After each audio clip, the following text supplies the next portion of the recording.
Hey, what's up guys, and welcome to HarbChon, otherwise known as HarbChon, which is the melee variant of the Mage's Archon support choices. HarbChon variants pull the best DPS numbers of all the Archon builds currently, and since much of Nightmare Tide content is melee friendly anyway, it's definitely worth having a role slot with HarbChon in it. In this guide I'll show you where to put your soul points, which masteries to select, as well as how to play HarbChon. So let's go ahead and get started. Looking at the soul tree breakdown, you see we go with the popular 36 Harbinger 40 Archon split. I'm not going to go over the specific point distributions here, but there are a few points that you can move around to achieve different effects. One of those main ones that you're going to run into is going to be whether or not you want to take Blade Mark. For 2 target cleave fights, taking Blade Mark is a huge DPS increase, so I definitely recommend that you look at that or at least respec on fights where you need a 2 target cleave capability as a Harb Archon. Moving over to the tertiary soul, we take Pyromancer, that's specifically to pick up Fireball. The Fireball will go at the end of your Proc Macro, but we'll discuss that more in the rotation section. For the masteries, level 61, we take Arcanist Shield. This is going to allow your critical hits to apply a 3% max health shield once every 6 seconds, so a nice little damage soak there. Level 62, we take Rejuvenating Presence. This is going to allow your Lucent Slash to spread your Blazing Light to up to 5 additional enemies within 7 meters when it hits an enemy affected by your Blazing Light. More importantly though, this will allow you to refresh your Blazing Light on single target mobs as well. Level 63, we take Combat Alacrity. The main thing this is going to do for you is increase the number of allies that Lava Field affects to 20, which is really huge, and also makes Lava Field instant. Alternatively as well, it also makes your run speed increase by 12% after you stack it up. Level 64, we take Sparking Destruction. This makes your damaging single target instant abilities apply a stack of Sparking Destruction to you. The stacks explode upon reaching 3 stacks, dealing ethereal damage to the enemy equal to 90% of your spell power. So pretty good stuff there. Also increases the range of your Blade Rush by 10 meters as well, which is pretty nice for gap closing. Level 65, we take Ethereal Flux, Ethereal Blast. How this works is you will apply the Ethereal Flux debuff to the enemy, and then you'll have a nice little 40,000 damage cooldown to use on the boss. So the cool thing about this guy here is that even though a lot of everything in this build is instant because you're using your cast time abilities as procs, those procs will still count to reduce the cooldown of your Ethereal Blast, so you get to cast it a lot more often. So that's it for the Souls and Masteries, guys. Go ahead and talk about the macros. So starting at the top, we have a single target spam macro here. You'll see at the top we have a cast not active Charge Blade. What this is going to do is it's going to automatically turn on your Charge Blade for you. Since your Charge Blade increases the damage of slashing attacks by 20%, it also increases the damage of all of your attacks by an additional 10% with some of the choices we made in our soul tree. So you definitely want to make sure you have that on. Moving on down, we have the cast shift Blazing Light. If you hit this key, the first thing it's going to cast is first turn on your Charge Blade, of course. After that, it's going to fire off your Ethereal Flux. It's going to start here. Now this is on your 1 key, so if you wanted to fire off Blazing Light, instead of just hitting 1, you would hold your shift button down and then hit 1, and it would fire off your Blazing Light for you. So this is just a way you can kind of streamline your build and use a little bit less keys by using shift modifiers. So moving on down, of course, we have the Ethereal Flux, Ethereal Blast here because this is going to be really hard-hitting ability. And then, of course, we start here with Vorpal Slash, Storm's Fury, Storm Slash, and then we have Vengeful Shock at the bottom. This is going to be one of your abilities that it takes an event to fire off. And then we have Introspection here, which is going to be how you regain mana. By putting in this at the end of the macro here, it will fire off every minute and cause your damaging attacks to return 5% of your mana. So this right here will make sure that you never run out of mana. So pretty straightforward there. Moving on down to the Proc Macro, you'll see we have a cast not active Charge Blade here again because it will increase the damage of all of your attacks, not just your slashing attacks, by 10%. So you want to make sure that you have that on. Then we have Volcanic Bomb, Earthen Barrage, and Spark Shower. Those are all Archon abilities. Volcanic Bomb provides a 5% damage increase, Earthen Barrage provides a 5% crit chance increase, and Spark Shower provides a 15% run speed increase. So it's really important to put those in there, and they also do pretty good damage as well. And of course, like we talked about earlier, the Fireball is at the end there to make sure that you have something to use when these are all on cooldown. So that's it for the Proc Macro. Let's move on down. We have a Mana Macro here. This is specifically just so I can label it Mana. I do play a lot of different builds, so it's tough for me to remember sometimes, so I like to have labels on stuff. We have the Lava Field and Flaring Power macros. For Lava Field, it literally is just a cast at GTAE, or Ground Targeted Area of Effect. Lava Field. You can also have this be at self or at a specific person, or you can just not even use a GTA at all and plop it down where you want to. I like to have GTAE because typically I'm going to be in melee anyway, and so will other people. So it'll hit a lot of the melee classes and really get the best bang for your buck. And also, it's really important to make sure that you have a raid message to let people know that you've used a major cooldown. Same thing for Flaring Power. We have a yell message and then simply have it cast Flaring Power. Moving up to the right, we do have a single target cleanse that's spammable in this build, so you do have a macro for it just in case you need to use it. And then of course we have the single target and AE buffs. Again, this is just so that I can label them ST and AE so I can remember what they do. And then down at the bottom, of course, we have the HarbChon Kaler. So pretty straightforward there, guys. So now that we talked about macros, let's go ahead and jump into the action bar. So starting at the top left, we have Eldritch Armor. This one's extremely important. It's a very, very big part about playing HarbChon. It grants the mage's slashing attacks a 60% chance to reduce the cast time of their next ability by 2.5 seconds and mana cost by 40%. Really, really huge. Only happens once every 3 seconds, but it's a big portion of this build, so make sure you don't forget it. Moving to the right, we have the Lightning Blade and Luminous Weapon. These two are your weapon buffs. This one will be your single target one, and this one will be your area of effect one. Pretty straightforward there. Moving over to the right, we have your auras, your Archon auras. We have Vitality of Stone, which is going to increase the strength, dex, intelligence, and wisdom on all party raid members for within 35 meters. It only lasts 5 minutes, and the reason for that is because you'll notice these look pretty similar to what the Bard or Oracle buffs would look like, except for these will stack with Bard or Oracle buffs. You would definitely want to make sure that you have all these up. Okay. Also, as a bonus, these also provide you a 6% damage increase, plus a couple of other things as well, per Archon aura that you have up. So definitely make sure you keep these refreshed. Right here, of course, we have the Archon Kaler. Moving down to the middle bar there, we have Illuminate. Now, typically, you're not going to be casting this in a raid because your Bard or Oracle will be casting theirs. The Bard one lasts about 60 seconds, and the Oracle one lasts about 64 seconds if memory serves. And yours only lasts 20 seconds, so you typically won't have to cast this. But in any event that you have a Bard or Oracle death, or the Bard or Oracle isn't keeping up on a buff, you can provide that buff until they get back into the swing. Moving over to the Q keybind, we have Crumbling Resistance. This is going to increase non-physical damage taken by 7%, and you have Ashen Defense, which is going to increase physical damage taken by 5%. Now, the big part about these buffs is they last 5 minutes, so typically as the Archon, any Archon variant you play, you're going to be asked to maintain these buffs. As a bonus, Crumbling Resistance also increases your personal damage by 6%. On the R keybind, we have Piercing Beam. This one's extremely important. It deals a little bit of damage, but the main thing is it increases your damage of slashing attacks by 11%, but actually with all the points we have in the Harbinger tree, it actually ends up increasing it by 17%. So definitely make sure that you keep this guy up. Moving over to the right, we have Charge Blade. You won't have to manage this from here except for to turn it on in the beginning of the fight, but this right here is here so you can make sure that it's on and not something didn't happen, some kind of error or something to stop it from turning on. Then over to the right, one more, we have Ethereal Flux. This is going to be your Ethereal Flux, Ethereal Blast mastery. If you've noticed, you target the boss and you hit Ethereal Flux, it'll change that ability to Ethereal Blast. Again, you don't have to manage this from here because it's in your macro, but it's there to monitor just in case. Then, of course, we have the mana macro here, pretty straightforward. It's just so I can have it labeled and also so you can regain mana after wipes and stuff like that. Moving down on the main bar, we have the single target spam macro here. This is where you're going to be spending the majority of your time. On 2, we have your Proc Macro. Whenever you see that little Eldritch Armor proc, that's what you're going to be using to use that proc.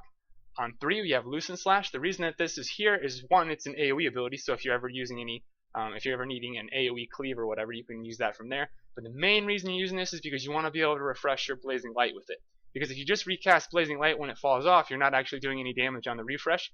But if you use Loosen Slash to refresh it, at least you're doing like the 6,000 damage or so that it does when you cast this.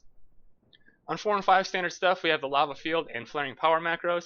On 6, we have Pillaging Stone. On 7, we have Searing Vitality. Now, using Pillaging Stone, you can use it or not use it, but before a fight, if you want to, you can duel someone in your raid and you can stack up 5 stacks of it. It will provide you an 80 plus 80 stat bonus to all your stats, while also debuffing whatever mob you're using it on. I don't recommend you use it for the debuff. I recommend you use it for the buff that you get yourself.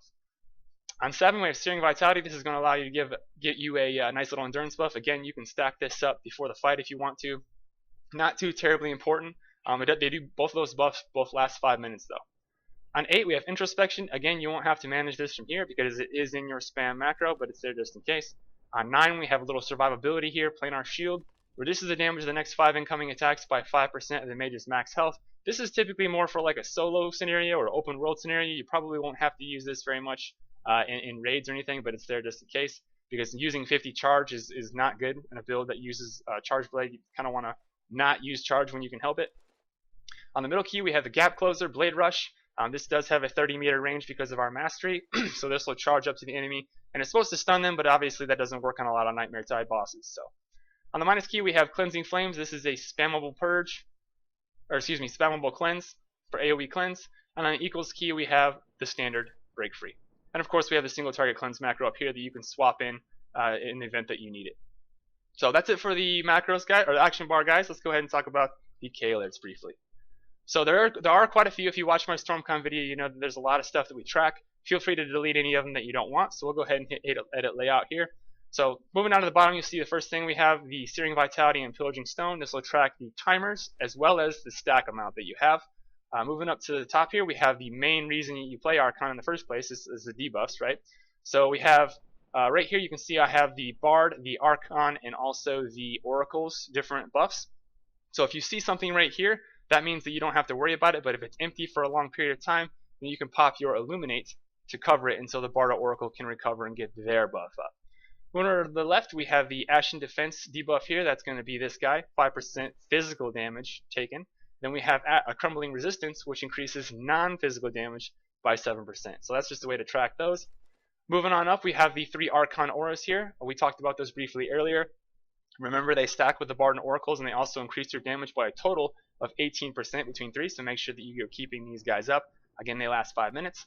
Over here to the top right, you can see we have Piercing Beam and Blazing Light. Piercing Beam is that plus 17% damage increase for 30 seconds. Blazing Light is the damage over time ability that also increases your dodge rating. You want to make sure you keep both of those up. You're going to refresh your Blazing Light with Lucent Slash, which is why it says Lucent above it. And they both have timers. Now up in the top left, this is arguably one of the most important things for HarbChon here, is making sure that you are tracking all these buffs. So you can see we have Flaring Power, which is going to give you a timer. You can see we have all the different plus 15% damage for 15 seconds cooldowns here. This is Defend the Fallen from Oracle, Orchestra from Bard, and Lava Field from Archon. Now none of these abilities stack when they're cast together, so you want to make sure that if you see something in this area here, you're not casting your Lava Field. You want to save it for a time when there's nothing there. And typically you're going to be asked to use Lava Field first anyway, unless it's a niche encounter. So just keep that in mind and make sure that you're coordinating. Down at the bottom left here we have Power Core and Wild Growth. Wild Growth comes from a Chloromancer.